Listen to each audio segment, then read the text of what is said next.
I always feel sort of funny because the last time you were here, you didn't find my shoes. I wore my hip jacket for you, however. You did? Yes, you did. Are you sure? I thought I did. She smashed a bottle over his head. To some, it was just another wild night in rock and roll. But to Janis Joplin, it was something deeper, something darker. This wasn't a joke. This wasn't just Janis being Janis. It was the moment she said, enough. Enough of being underestimated, enough of being disrespected, enough of men like Jim Morrison getting away with everything. On paper, they were a perfect match. The Queen of Psychedelic Soul meets the Lizard King, two tortured icons of the 60s, electric on stage and chaotic off it. But what actually happened between them wasn't passion. It was war, and it left a mark on Janis that she never forgot. Before that infamous encounter, Janis Joplin's life had already been a masterclass in defiance. She grew up in Port Arthur, Texas, a town where fitting in was prized, and stepping outside the mold came with consequences. Janis didn't just step outside the mold, she smashed it. While other girls curled their hair and listened to Elvis, Janis devoured the blues. Bessie Smith, Ma Rainey, Lead Belly. Voices full of pain, longing, and fire. Voices that spoke to her soul. But Port Arthur didn't celebrate difference. It punished it. Janis was mocked relentlessly for her acne, her weight, her clothes, her voice, and her beliefs. Even in college, the cruelty followed her. At the University of Texas, she was voted ugliest man on campus by a fraternity. Let that sink in, not ugliest girl. Ugliest man. A deliberate, humiliating slap in the face. And yet, she didn't disappear. She turned that pain into power. Say, you've got a group now, and naturally, as you can see, Janis was not on stage alone, and I never mentioned their name. Yeah, it's important. It's sort of silly of me to slough them off like... Full Tilt Boogie. Full Tilt Boogie is the actual name of the group? Janis Joplin and... No, just Janis Joplin, Full Tilt Boogie. When Janis sang, she didn't hold back. Her voice cracked and wailed and bled. She didn't care about being pretty or polished. She cared about being real. Her music wasn't entertainment. It was exorcism. But even a force like Janis needed armor. And her armor came in the form of a bottle, Southern Comfort.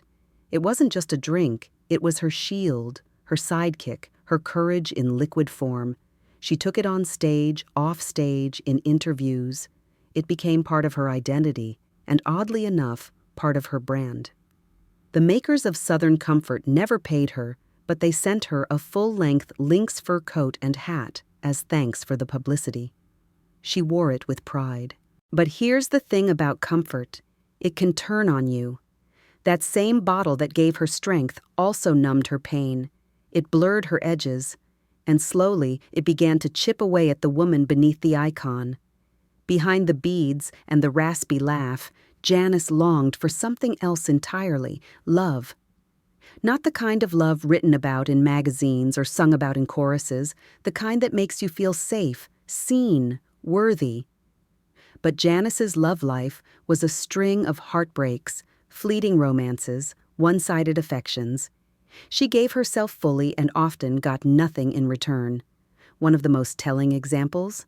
A brief, bittersweet encounter with Leonard Cohen at the Chelsea Hotel. He wrote a song about it, Chelsea Hotel No. 2. To him, it was art. To her, it might have meant more. Too much more. She sang Piece of My Heart like she was handing hers over in pieces, because in many ways, she was. And then came Jim Morrison. By 1969, Morrison had already become a legend. The Doors frontman with the voice of a prophet and the habits of a demolition derby. Fans called him poetic. Critics called him dangerous. Women? Well, some worshipped him. Others feared him. Over the years, stories of Morrison's darker side started bubbling to the surface. Former girlfriend Judy Huddleston later described being manipulated and assaulted by him. Bandmate John Densmore once recalled Morrison holding a knife to a woman's throat. Others remembered him slapping women across the face, sometimes in public, sometimes in private. Often people looked the other way. After all, he was a rock god, and gods, people believed, don't have to follow rules. But Janis wasn't a follower, she was a firestorm. So when music producer Paul Rothschild invited both Janis and Jim to a party in Hidden Hills, hoping to play matchmaker, he had no idea what kind of collision he was arranging. It started innocently. Jim was smitten, Janis intrigued. For a few minutes they laughed, talked, even flirted. But as the night wore on and the alcohol flowed, Jim's behavior shifted. Drunk, erratic, and aggressive, he began making unwanted advances toward Janis. She backed off. He pushed further. She tried to leave. He grabbed her hair. And that's when Janis did what only Janis could do. She grabbed the nearest thing, her ever-present bottle of Southern Comfort, and smashed it over his head. Glass shattered, Morrison dropped. And just like that, the fantasy of a perfect rock pairing turned into a scene from a war zone. To the world, it was a wild story, a punchline in rock folklore. But to Janis, it was something much more serious. It was the final straw. She didn't talk about it in interviews, but privately, to friends, she made her feelings clear. She couldn't stand Morrison not just because of what he did, but because of what he represented. You see, Jim got away with everything. His chaos was romanticized. His abuse was ignored. He was allowed to be messy, drunk, brilliant, and violent, and still be called a genius. Janis? She got labeled out of control. Ugly. Too much. Same demons. Different treatment. It infuriated her. And it exposed a double standard in the music world that still exists today. Women are expected to be perfect. Men get to be tortured artists. When Janis spiraled, people mocked her. When Morrison spiraled, they made him a myth. But Janis didn't just rage in silence. She acted. One of the most powerful moments of her legacy isn't a song, it's a gravestone. When Janis found out that her idol, Bessie Smith, the Empress of the Blues, had been buried without a headstone because of racism and poverty, she paid for one herself.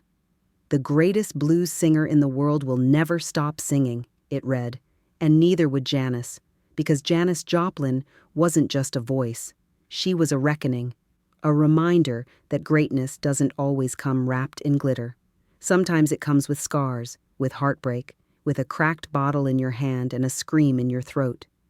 When she died at 27, just 2 weeks after Jimi Hendrix, she became part of the infamous 27 Club. But she wasn't just another name on a tragic list. She was a woman who turned pain into poetry, rejection into rebellion, and music into a mirror for every outsider who ever felt too loud, too weird, too broken. Her final album, Pearl, released posthumously, was her most polished, vulnerable, and haunting work. Me and Bobby McGee, Mercedes-Benz, and Crybaby weren't just hits, they were confessions, and they still are. Even now, 50 years after her death, Janis Joplin's voice cuts through time like lightning. Because what she gave us wasn't just music, it was truth, raw, blistering, unapologetic truth. She didn't break from the pressure, she exploded, and in doing so, lit a path for everyone who came after her. If this story moved you, make sure to hit that like button, subscribe for more untold legends of rock history, and drop a comment below. Do you think Janis was right to react the way she did? Or was this just another night in rock and roll gone too far? And don't go anywhere. Click on the next video on your screen to dive deeper into the wild, weird, and unforgettable world of music's greatest icons. Thanks for watching. See you there.